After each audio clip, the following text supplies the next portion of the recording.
Hi! Hello friends అందరికీ శుభోదయం. నేను మీ వసంత. ఈరోజు టేస్టీ బిట్స్‌లో మనం ఏం చేసుకోబోతున్నామంటే సాంబార్ రైస్.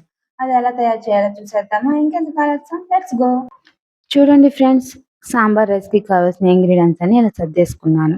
ఇప్పుడు స్టవ్ ఆన్ చేసుకొని ఒక కుక్కర్ గిన్నెనైతే పెట్టేసుకొని, అందులో 2 స్పూన్స్ గీని యాడ్ చేసుకొని, 1 టీ స్పూన్ ఆయిల్‌ని కూడా యాడ్ చేసుకోవాలి. హాఫ్ టీ స్పూన్ చొప్పున పోపు దినుసులన్నీ వేసేసుకొని చక్కగా వేయించేసుకోవాలి. ఇప్పుడు అందులో ముందుగా కట్ చేసుకున్న పచ్చిమిర్చి, క్యారెట్ ముక్కలు, బఠానీలు, మునక్కాయ ముక్కలు, ఉల్లిపాయ ముక్కలు, బంగాళదుంప ముక్కలను కూడా యాడ్ చేసుకొని మరొకసారి కలిపేసేసుకోవాలి. ముందుగా నానబెట్టుకున్న కందిపప్పును కూడా యాడ్ చేసేసుకోవాలనమాట. అలాగే ముందుగా నానబెట్టుకొని ఉంచుకున్న బియ్యాన్ని కూడా యాడ్ చేసేసుకోవాలి. ఇప్పుడు వీటన్నిటికి ఆ ముక్కలు చక్కగా వేగేదాకా కలిపేసుకోవాలి.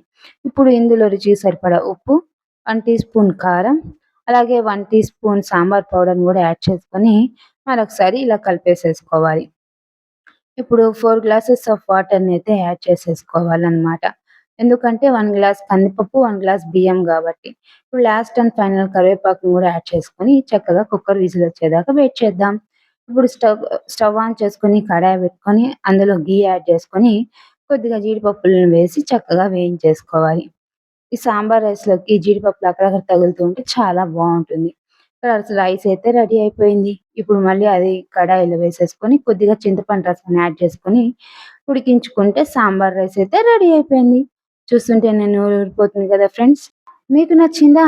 అయితే ఒకసారి మీరు కూడా ట్రై చేసేయండి. చాలా అంటే చాలా బావుంటుంది. ఇంకెందుకు ఆలస్యం లైక్ చేయండి, షేర్ చేయండి, సబ్స్క్రైబ్ చేసుకోండి. మా ఛానెల్‌ని ఇలాగే సపోర్ట్ చేస్తూ ఉండండి ఫ్రెండ్స్.